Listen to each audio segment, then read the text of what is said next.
Hotep, beloveds. Welcome to the Building the Lighted Temple Wisdom Service. And again, for the purpose of the recording, I am Dr. Nteri Nelson, a metaphysician, a clinician and educator, and co-founder of the Academy of Kemetic Education and Wellness.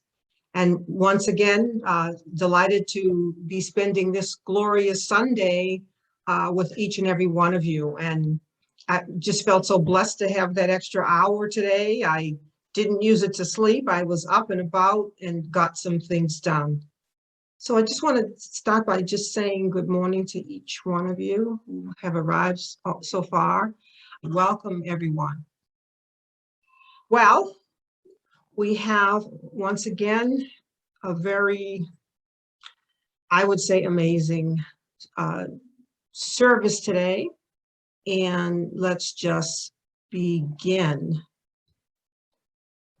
All right. So again, once again, welcome to the Building the Lighted Temple Wisdom Service, where we come into these ethereal waters, these universalizing resonant vibrational field, this etheric space, virtual space where we can amplify our vibration and distribute the light. And once again, family, this is liberated space where we are working with the highest vibration. And so today's service is entitled Healing and the Forgiveness Process, Kemetic Metaphysics Tree of Life. Healing and forgiveness and the forgiveness process. So we begin by asking, what or who needs healing? Maybe it's you, maybe it's your relationship, etc. These are questions to ponder as we enter into this service, this wisdom, these studies. And we ask also, what or who needs forgiving? Forgiving yourself, forgiving the Creator. Sometimes we bewail at the Creator, why me? God, could this happen? Sometimes it's forgiving someone who has wounded you, or maybe it's you who needs to ask for forgiveness as someone who has wounded someone else. All of these processes contribute to the making the heart heavy.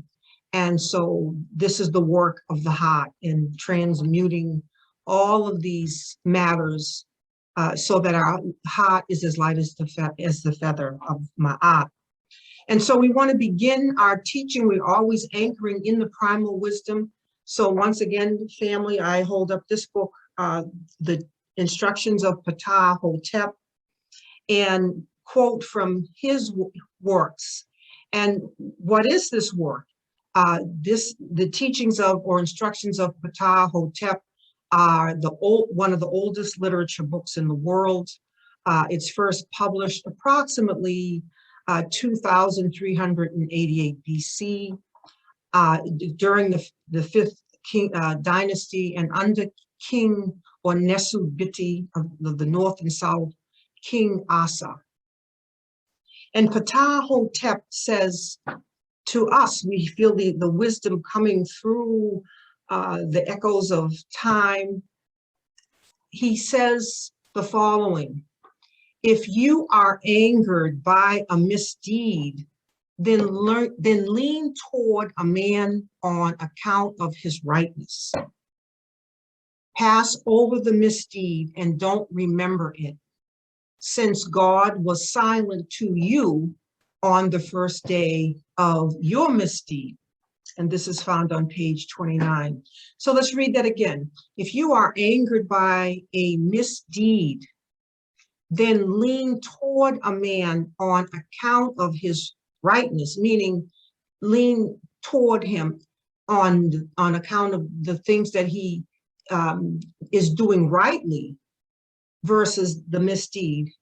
And Ptah Hotep goes on to say, pass over the misdeed and don't remember it. So there's just, how do we get the misdeed to be in a place of forgetfulness and don't remember it? So we're talking about a process of healing, and a process of forgiving. And he says, since God was silent to you on the first day of your misdeed.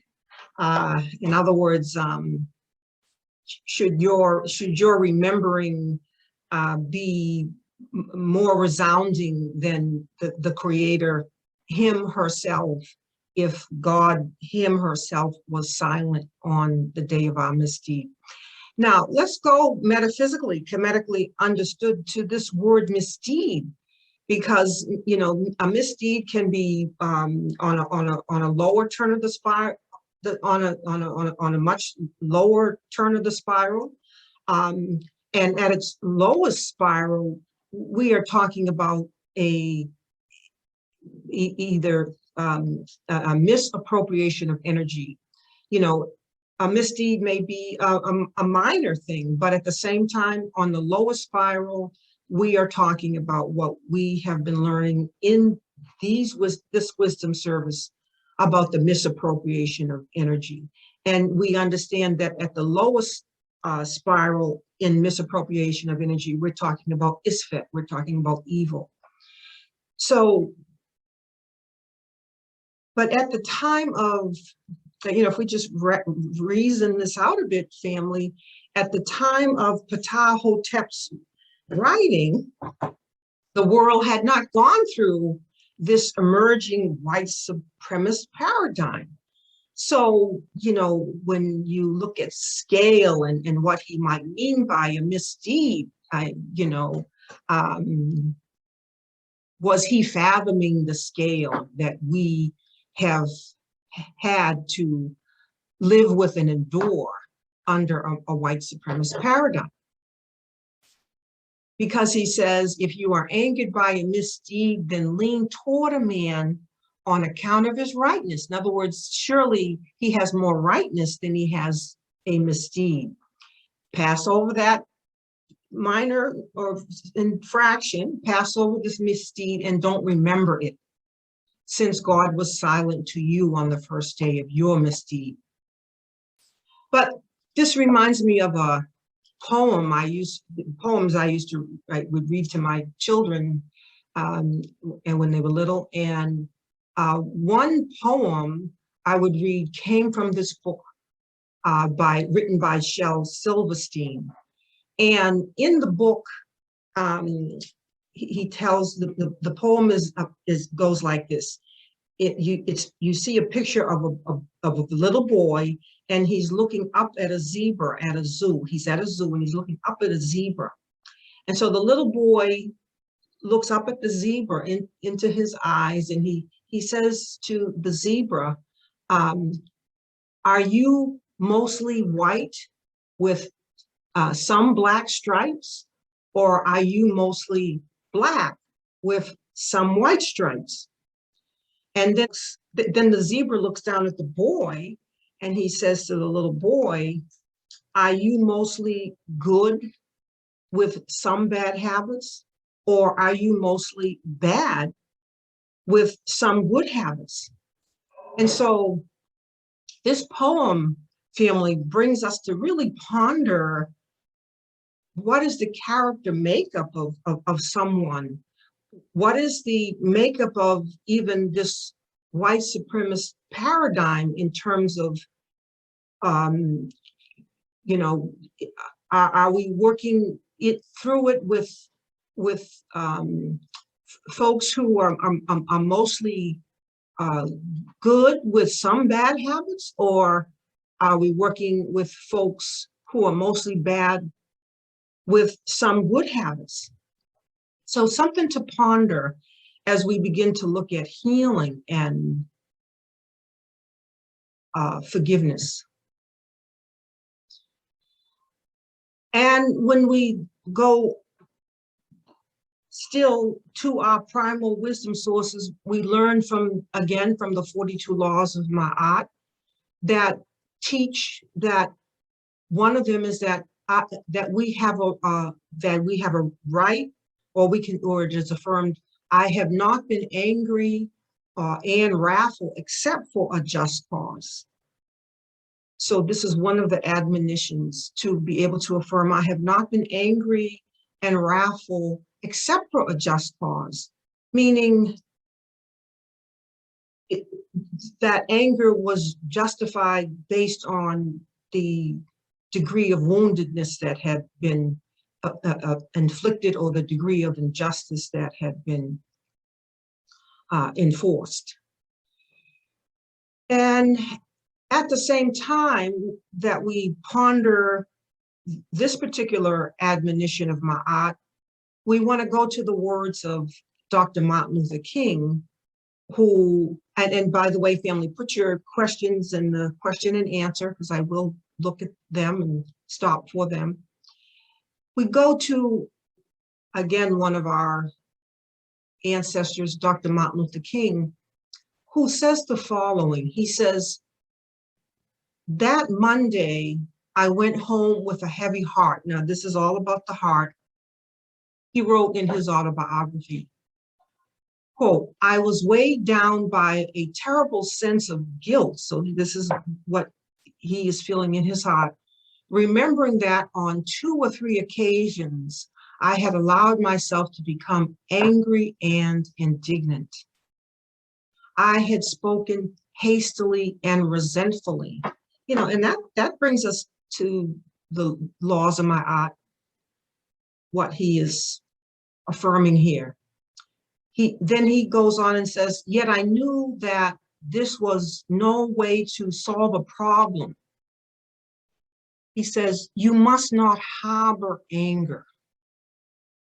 This is Dr. Martin Luther King, who certainly in the midst of the civil rights movement was angry and wrathful for a just cause. It is still a just cause. He says, I admonished myself. In other words, he's chastising himself. You must be willing to suffer the anger of the opponent and yet not return anger. You must not become bitter. Now, bitter, this is a very potent cocktail in the heart. And Martin Luther King, is making this proclamation to us and living it for himself. He says, you must not become bitter. So we are learning here in our tree of life. I'll hold this up in the Ka triangle of our being, where we have our physical, emotional, and mental body. We are in the waters of our set here, the Divine Mother, which we have been talking about and we'll talk more about today. We are learning, what is this alchemy? What is this, you know, as things happen, these impacts happen, what is this alchemy that we must then rise to into the Ob triangle as Haru to transmute? And how do we use our law of being angry and wrathful for a just cause, and at the same time hold into account the words of Ptah Hotep in terms of what degree this anger is to go to, and the words of Dr. Martin Luther King, who says, you must not become bitter. Dr. Martin Luther King also says, let no man pull you so low as to hate him. You know, because certainly in those words, we are seeing that if we allow someone to pull us low to the point, in his choice of words, low. In other words, low is not a high vibration. Hate is not a high vibration, but it's a low vibration. And he's saying, let no man pull you so low as to hate him. In other words, when we allow that, it pulls us out of our agency as Haru. it pulls us into a place and a space where we are not on the level we want to be on. But there is a mastery that has to be gained in managing the physical, the emotional, and the mental bodies, the soul bodies, and the physical sensation, the emotions, and the mind, the mental aspect. When we approach the process of healing and forgiveness, we want to ask, and we rightfully want to ask, what's in it for you to heal from this situation? You know, what would make one begin a process? What's in it for you to heal from this situation, an event in your life that has occurred or has not occurred? You know, we become wounded not just by action, commission of action, but we become wounded by an omission of action. So an omission of action, like a father not being present in a child's life, and how that adult can grow up to feel.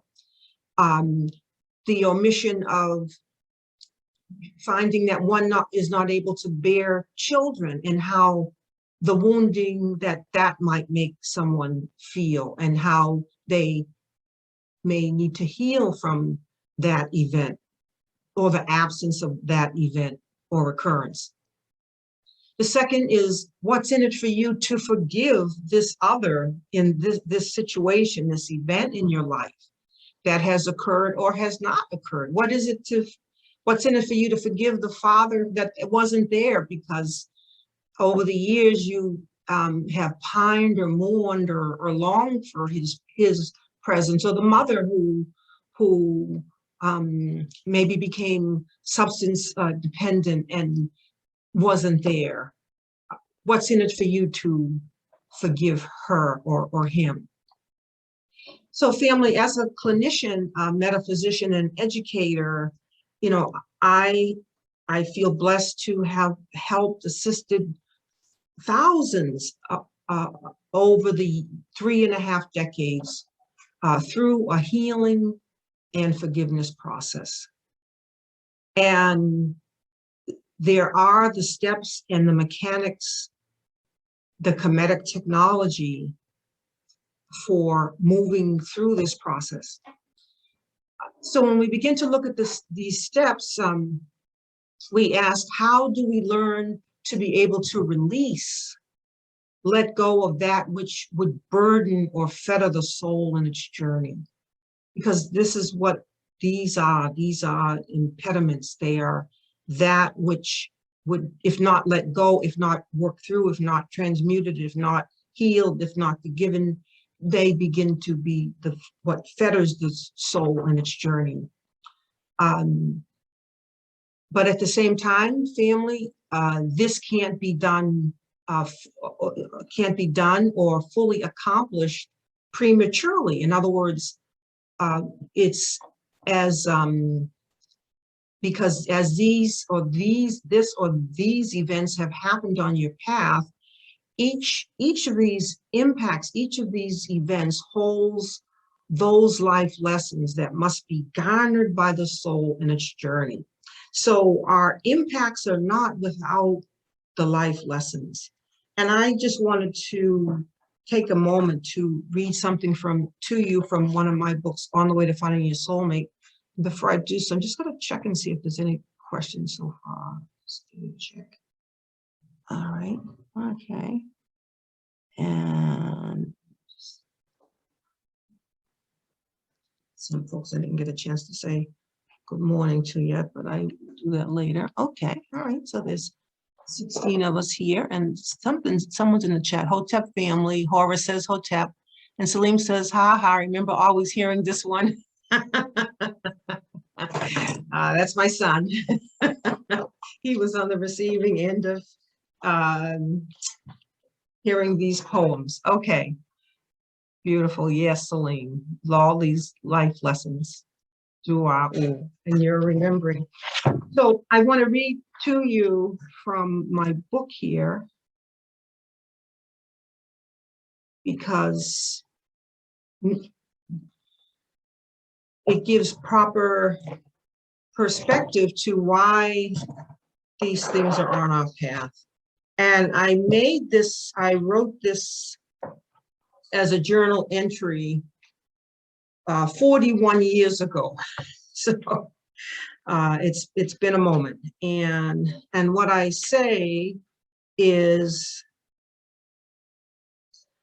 what I wrote 41 years ago is because this was 1980. I see this entry in this journal entry. I have come to see all life events, tests, and challenges on my path as something to learn from. I give thanks to the universe for the lessons these events teach. I am eager to extract the essence of the lessons that each event on my path teaches. If I don't get it or learn the lesson, I know it will be repeated in another form somewhere further down my path as I journey toward God. You know, the journey is from God to God, or nature to nature. We from the infinite fount, we come forth and then we return in this seeming outgoing pilgrimage. And so it cannot be done or fully accomplished prematurely because we are extracting the essence. What's this about? What is this trying to teach me? And we're trying to heal, and we're trying to forgive, or maybe we are assisting in the healing of another because we have wounded them and we are asking their forgiveness.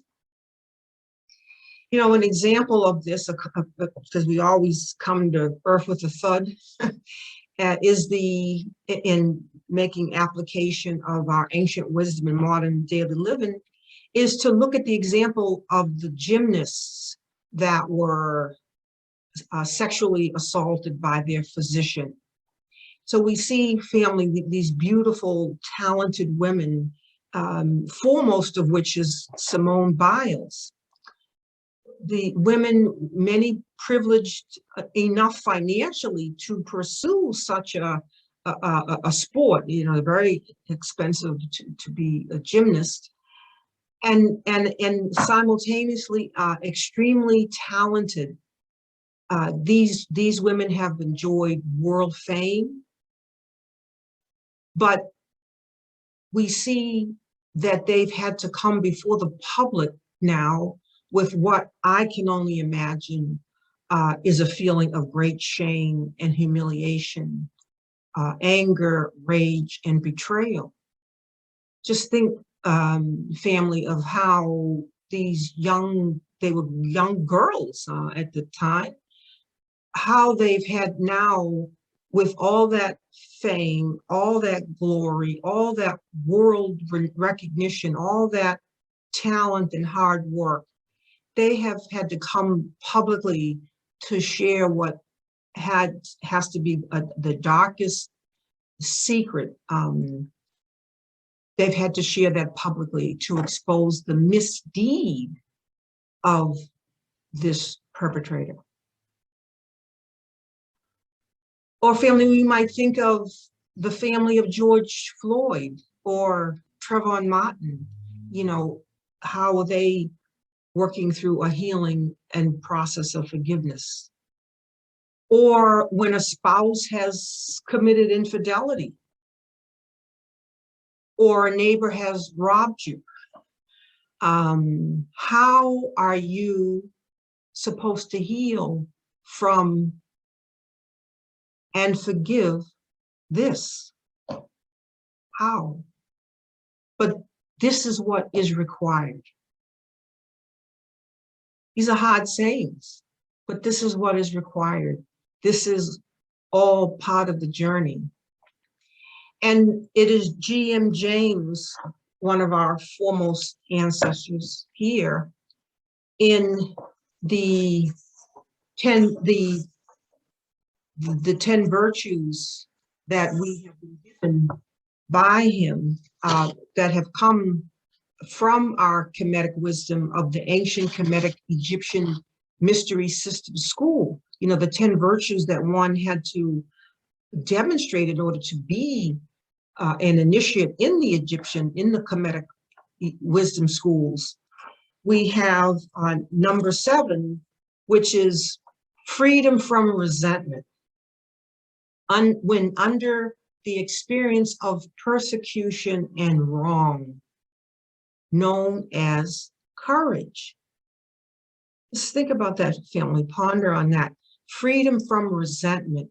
This is a requirement to be an initiate in the advanced mystery schools.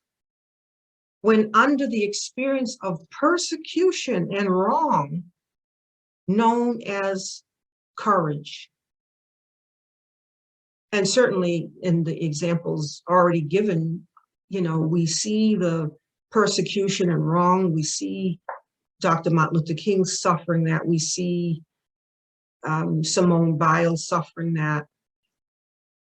And so we go to look into the deeper meaning of resentment.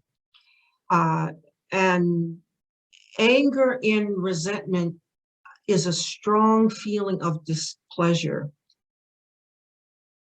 But the difference with resentment is a sustained experience that turns into this bitterness as one perpetually dwells on woundedness from past events. So you see where what can arise in the waters of Osset based on impacts one is having, and yet where we must move in order to heal. The association, the American Psychological Association gives this definition of resentment. It says a feeling of bitterness, animosity, or hostility elicited by something or someone perceived as insulting or injurious. So just ponder this meaning of resentment that our African ancestors of the Nile Valley took the time to name as one of 10 virtues that we must possess. Freedom from resentment when under the experience of persecution and wrong, known as courage. So how does Simone get courage? I mean, it certainly took courage for her to go and testify, etc., come publicly. How does one acquire that? And one of the things we want to do when we talk about resentment is look at its opposite, or the antonym, and the words that are expressing its opposite energy are satisfaction. Now, where have we heard that word in our Kemetic wisdom? Satisfaction is hotep, it is peace. Other words are appeasement or contentment, delight, gratification, happiness, pleasure. So it is resentment that moves us out of a state of hotep or peace. And satisfaction can be that sustaining feeling that we want to have. We want to have that satisfaction as a sustaining feeling, and not the resentment that can blot out our peace. And so this family incorporates the law that we have been working with, which is the law of repulse. In other words, the law of repulse to restore that peace, because we want to work with contentment versus resentment. And so how do we recalibrate in the Kemetic technology of remaking ourselves as beings of light? We want to use the law of repulse and what as one part of the healing and forgiveness process. And what again is the law of repulse, family? It is the law, when used, it harnesses the will. It's how we harness the will to dissipate what? Misappropriated energy, that which would disrupt unitive consciousness, because unitive consciousness is our divine inheritance. And so anything that would disrupt that it's important to utilize this law of repulse in that recalibrating and dissipating of that misappropriated energy. Now, let me come over here again. Let's take a quick look here.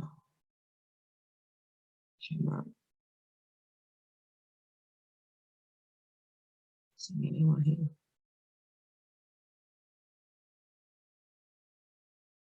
Let me see. Okay, let me just take a second here and just say hi to everyone. If I missed anyone, just take a pause a moment. And okay, I got everybody. Hero was here. I'm not sure who that is. I will see. And from Andrea, this is so nourishing. Aw, Dua Andrea, thank you. Dua in the other comments, I'll just look at them quickly before I go back. All right, so let's Wendy, the freedom of resentment lies within the spirit that lives in us, and the spirit tells us to pray. Ikur. Yes, the freedom lies within us, and that is our divine inheritance. That is our natural state, to be in a state of Hotep, to be in a state of peace, to be in a state of satisfaction. And so then we are called to look at what has moved us out of that. And so let's continue to look at what moves us out of that.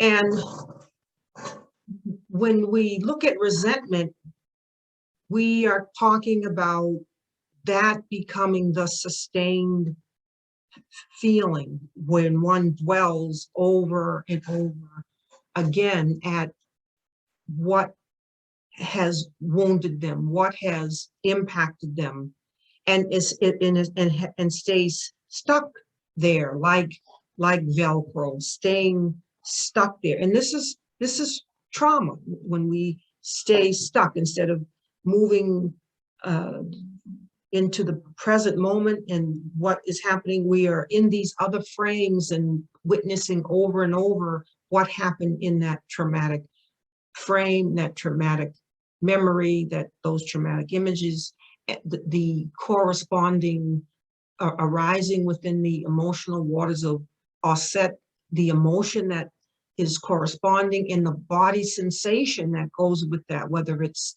the tension in the stomach, the pounding in the chest, whatever physical sensation. So overcoming through healing and forgiveness is how we can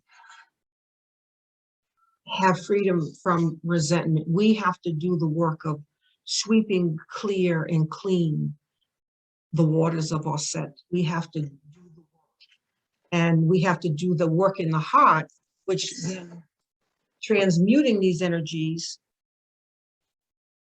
by being in our Ab triangle as Haru, be in our agency. And this is why when Martin Luther King affirms, I will not stoop so low as to make me hate any man or anyone, he knows that that takes him out of his agency, because now because that one who is acting in such a way that you would perhaps want to hate him, is not working in the higher centers, in the higher soul bodies. And so he knows that is a place that he doesn't want to dwell. And he does it just as much for the other as he does himself, because he sees himself in the other. But so what can happen when we dwell, when we stay stuck, when we are staying in this guilt, staying in this hurt, staying in this woundedness, staying in this anger. And I'm not talking about, fleeting anger, someone took your parking spot, or, and then, 10 minutes later, you can't remember the event. I'm talking about that which churns into a bitterness, churns into resentment. So this is how family one can become a one-noter. This is what I call in my work how one can become a one-noter. And what does that mean? It means that we have the capacity to play every note in the keyboard, every emotional note, every emotional sound. We have that capacity. We can play joy, we can play sadness, we can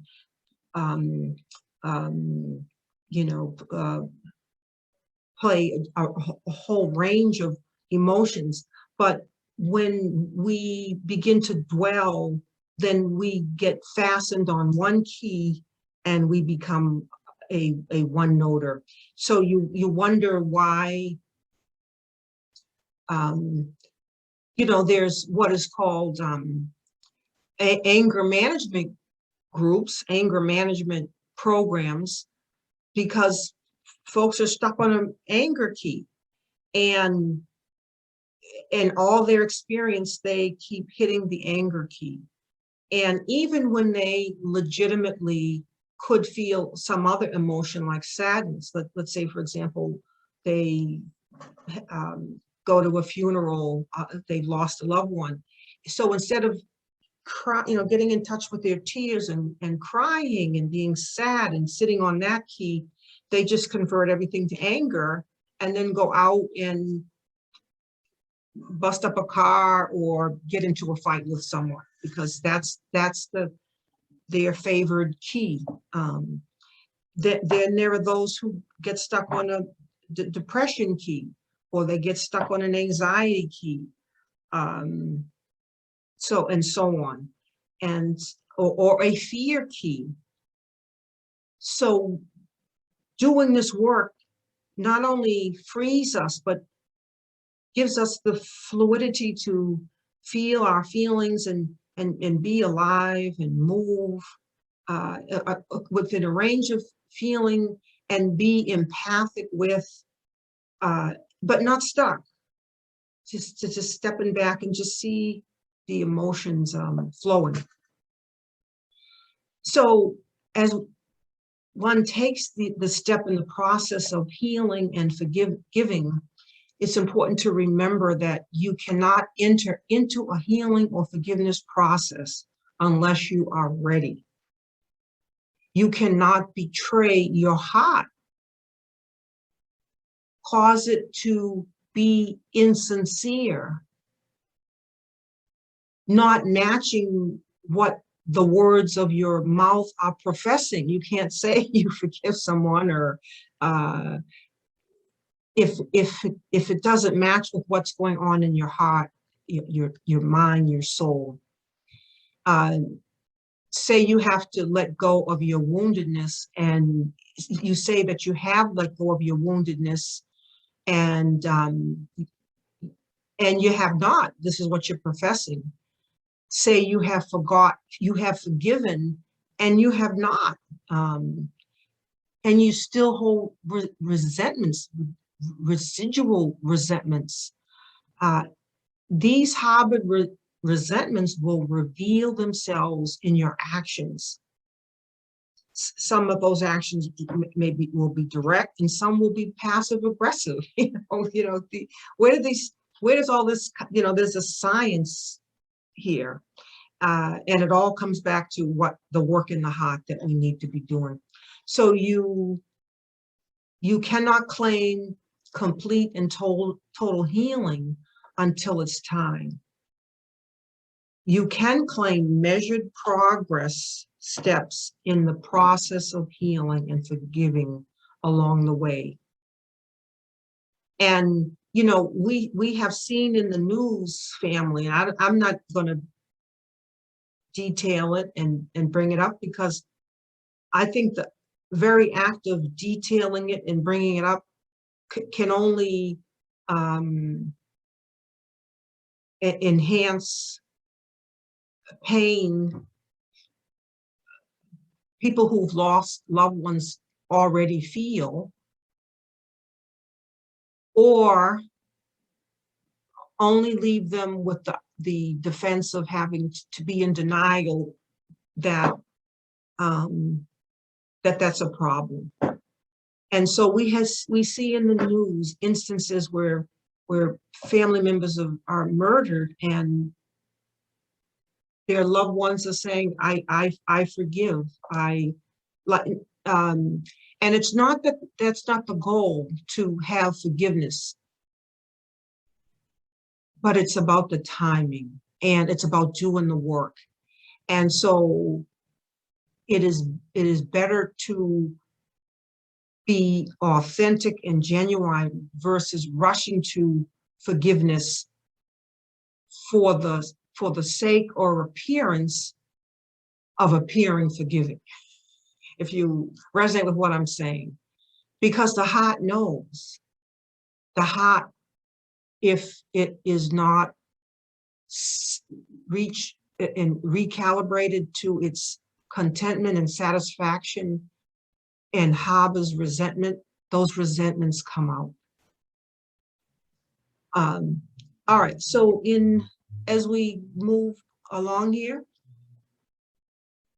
when we begin a process of forgiveness, a step is that the one who is wounded agrees and says the following.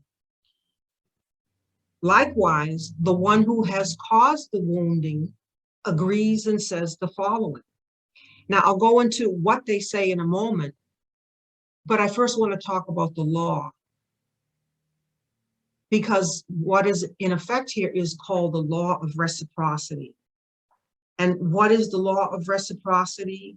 The law is one gives and one also receives. And so when you enter into a forgiveness process with another, it is reciprocal. It is reciprocal. It isn't just one asking to asking one to apologize, and that being one-sided. So it looks like this. The one who was wounded agrees and says, per entering a process. Now, again, it's a process. You begin here, and it's a journey. It takes steps to get, but it's your intentioning the process as you begin. And you begin by saying, the one who was wounded agrees and says, per this forgiveness process, per the conclusion of it, which takes lots of steps and time, he or she says, I release any and all woundedness associated with these events. And I will not dredge up for the purpose of massaging the woundedness associated with these events. These are cast into the sea of forgetfulness. I'll read you that again, family. the one who is wounded agrees at the beginning in entering this process with the other party, where the other party is asking for the forgiveness of the one who he or she is wounded. The one who is wounded at the beginning, entering into this process, says, I release any and all woundedness per this process associated with these events. And I will not dredge up for the purpose of massaging this old woundedness or the woundedness associated with these events. In other words, you don't go through a forgiveness process and then you're sitting there later on that day, that month. And I see a chat. Let me see what Kathy says. A lot of times people and family try to force you to forgive when you're not ready yet. Yes, absolutely. Let me just pull your full chat up. Thank you for sharing. Yes, it's so true.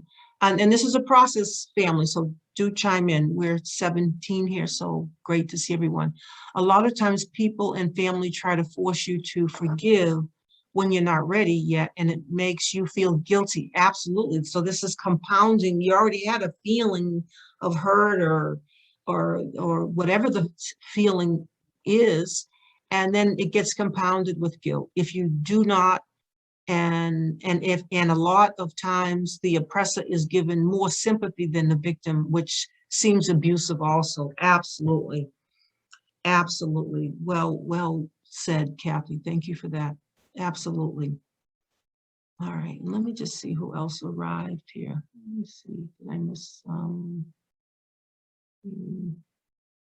oh, Rachel. Oh, Hotep, beloved. Okay, good to see you. Okay. All right, so let me come back here.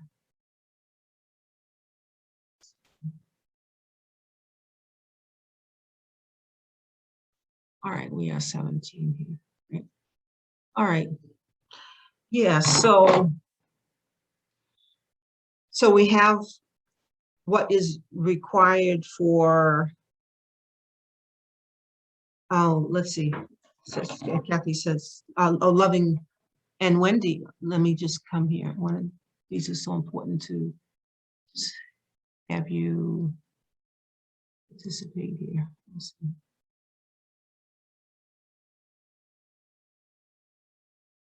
I'll look at the chat.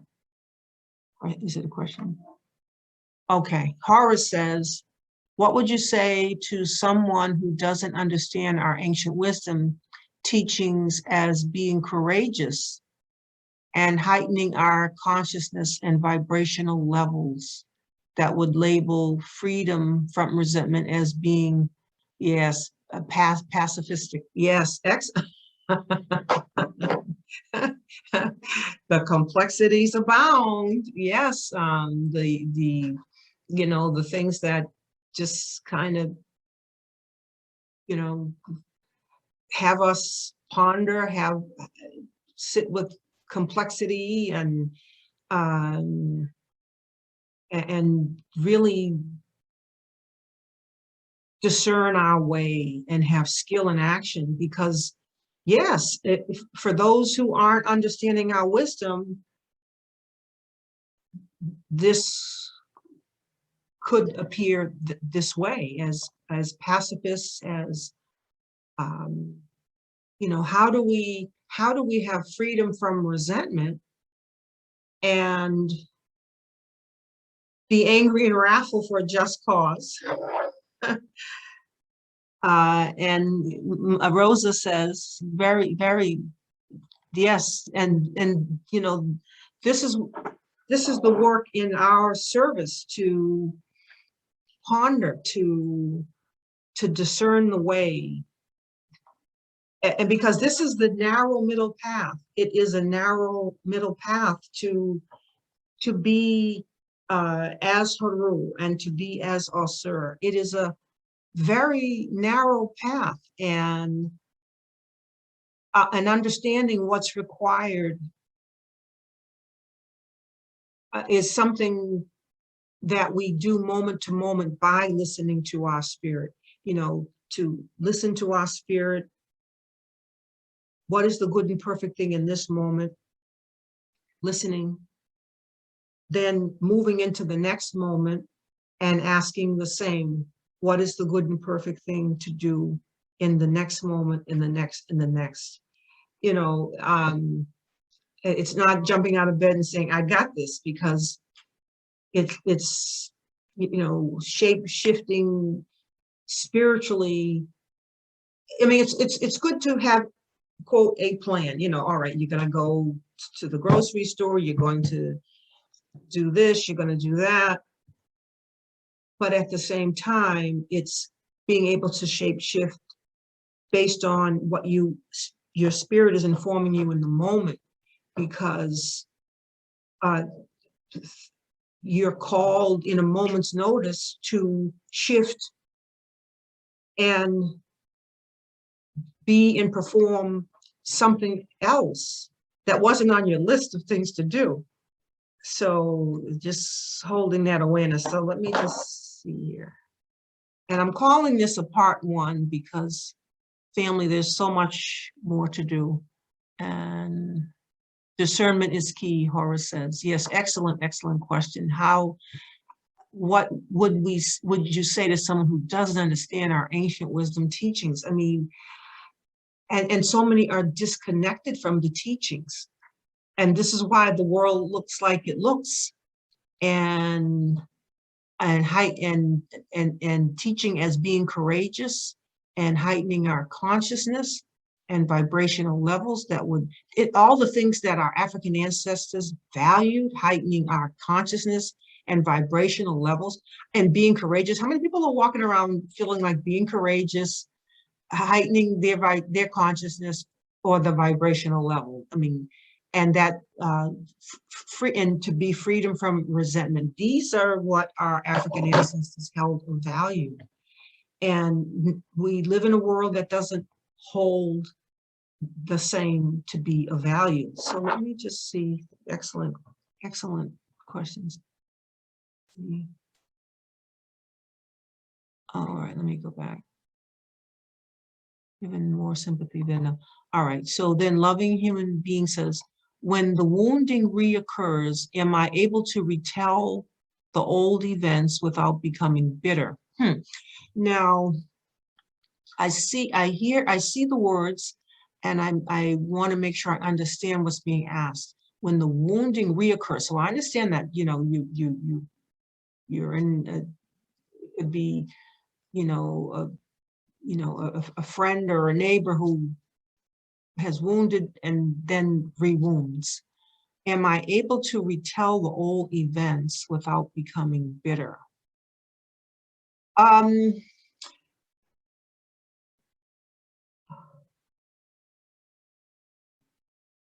so I would need to ask more about that, because it has some forgiveness occurred from the first wounding, and well, I think that's what you're saying. Some wounding has occurred. You have forgiven.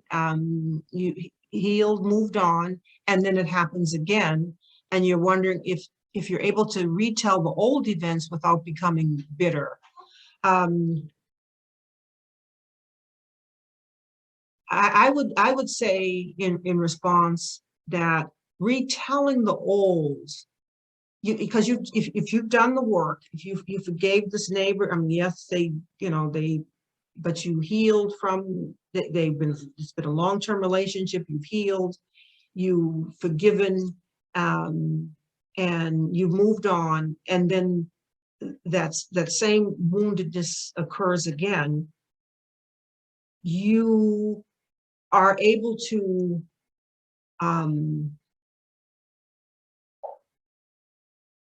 well, you're not massaging an old wound in this in this instance, because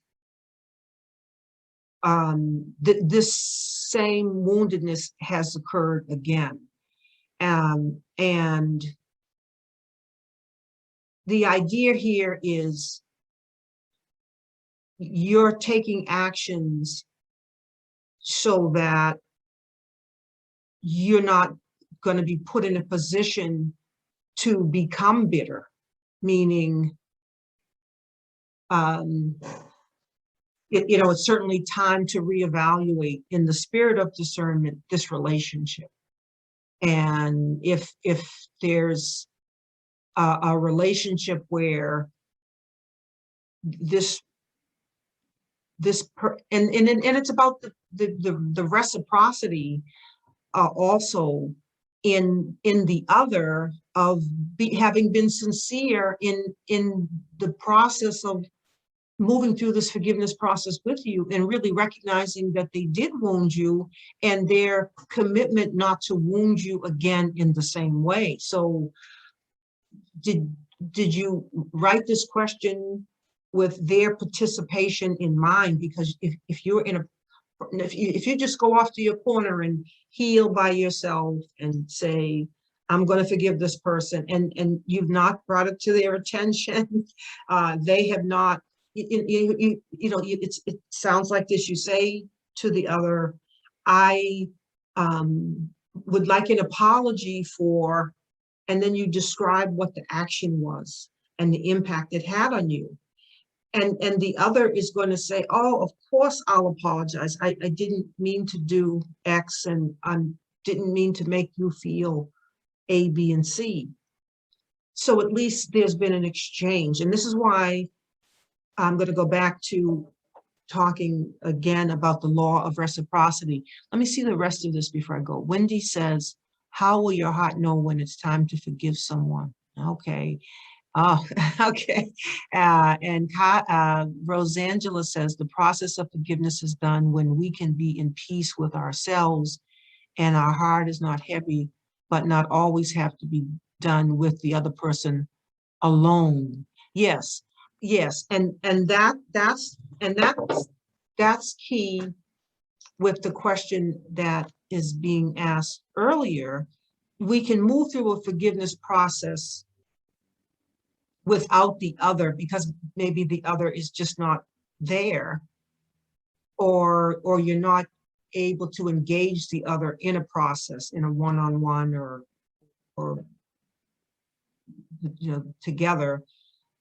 You can move through a process of healing and releasing, and at the same time, one has to hold the awareness that that's something that you've done internally, and yet the other, if they were to come into your midst or have the opportunity, they may re-wound you in the same way, because that you've not asked them for an apology. They've not said, oh yes, I do want to enter into a process where I ask for your forgiveness, and I acknowledge all the ways that I've hurt you. I've acknowledged the impact that had on you. So I think, family, you're starting to see that, yes, you can do this on your own, but if the other hasn't been included, then they have not entered directly into this process with you. All right, so I hope that provides some clarity. And then, oh, and also Loving Human Being says, Diane says, yes, forgiveness has occurred from the first time. Yes. And the question I would have for you, Diane, is did that process include you saying to this other, I'm wounded, I'm hurt, I'm asking for an apology for X behavior, and you're very specific about the behavior and the impact it's had on you. So again, the distinction between initiating a process on your own and engaging the other who has wounded you in that process. And then Hero says, reoccurrence, combined, retelling often yes, yes, I think that's well said. a reoccurrence combined retelling often reactivates resentment. Absolutely, absolutely. And so you see the alchemical work in this, how to get the job done, and how you're working with all of these ingredients, and what is the alchemical mix that you want in the heart, and that is that pure gold, that the burning off of the dross, the purificatory fires in the heart, in the fiery chambers of the heart, transmuting all this coarseness, all of this into a healing balm, into that luminous light. And it is a process, and our African ancestors were masters and skillful in this healing process, the master in forensics of this healing. Tim says, so it's not forgive and forget, but rather forgive, forgive and release, hold no animosity. Yes, and the release is about how we forget, and that has to do with our the dissipation of that misappropriated energies, the return of that energy within the noon, within the waters, that it may be clarified. And Diane says, thank you. Yes, it did. Okay. All right. So let me come back here, and we have about 5 minutes left. So let me just see the place we get to. Great. Great responses, great questions. So we've spoken about the one who is wounded and what he or she is intentioning in sitting with the other and beginning a process, the goal of which would be healing and forgiveness. When we begin a process, we don't always know if through that process we are going to be able to heal and forgive, or to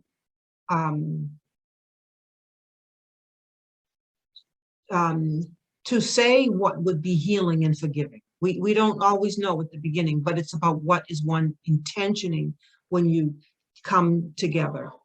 And so for the one who has caused the wounding, he or she agrees that I release any and all sense of shame, blame, or guilt associated with these events. Think about that, family. I will not dredge up for the purpose of massaging shame, blame, or guilt. These too are cast in the sea of forgetfulness. In other words, both parties are very active in doing the work of transmuting these heavy emotions that they both bring to a forgiveness and healing process. One bringing woundedness, one bringing a sense of shame, blame, or guilt, or regret for having wounded. If one is not bringing that, one is not coming to a forgiveness process. One has to show up with a remorse, a sense of being pained, that the other is pained, that the other is hurt, that the other is wounded. We can't engage in a law of reciprocity where both are having a mutual benefit in unfettering the soul if they are not showing up in this way of intentioning. Rosalind says, let me see what Rosalind says. I think you're over here in the chat. Oh, Thank you, Rosalind. Thank you, Rose. She's a champion here. She says it's 12:10, so it's keeping me on track. All right, so let me just come back here and then just come, and we will go to this has been part 1.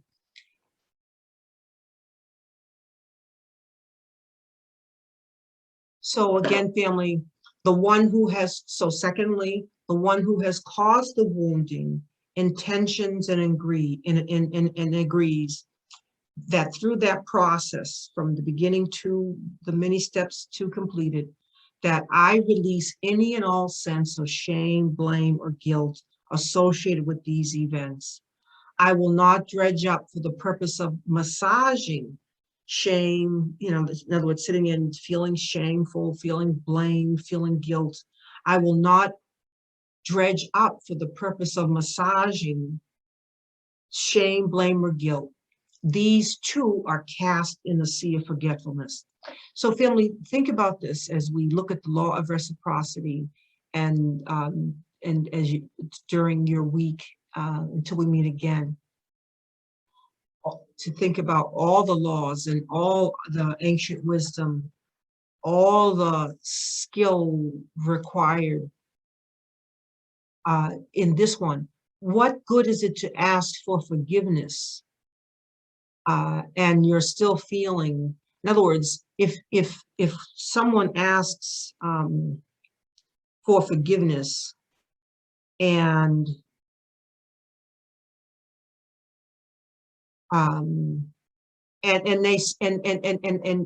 you go through all the things that you've done, all the actions, all the impacts that you've had on this person, and there's the wording. We'll go into the wording next time as to how this is actually worded. And they say at the end of this, yes, they forgive you. And instead of you feeling a relief and unburdened and unfettered in your soul, you still say, oh, no, I'm really a terrible person. Not only did I do all this to this person, but on top of it, they forgave me. And now I really feel guilty. I really feel shame. I mean, this is why this is a law of reciprocity. And two people enter into it when they are ready. And they are ready to really do the work of unfettering the soul. And no one can come to this process unless they are truly ready. And so on that note, beloveds, we will continue. And let me just do this here. Thank you, Rosalind, keeping me on track. And there's more questions and answers there, but let's see. All right, maybe I can just read them. Discernment is key. The value of persevering along the straight and narrow path in situations that should elicit anger and resentment will be rewarded at the weighing of the heart ceremony. This is Horace. Yes, rewarded, yes. And someone anonymous says, I believe that there are different levels of forgiveness because this is the #1 issue in having a harmonious relationship. Yes, absolutely, absolutely. And then Horace says, forgive and release. Thank you. Yes, forgive and release. And we'll talk about that release because the laws apply in terms of how we are doing that release. Okay, let me just see the chat here. Hero says peace. All right. Let's see, loving human beings. Diane says, thank you. Yes, it did. Okay, great. All right. So, beloveds, once again, it's always a heartfelt and warm occasion to, in the echoes of our ancestors, to make palpable in our daily walk the wisdom they have bestowed upon us and and all the guidance we need to make the course corrections, that we may live in honor of our ancestors and live Ma'akaru, true voice. And so it is. Nora says, divine health, wealth, family, in sacred love. Dua'u, dua'u. Thank you, thank you, thank you, beloveds. All right, see you next Sunday. Peace and love. Excellent questions. Excellent.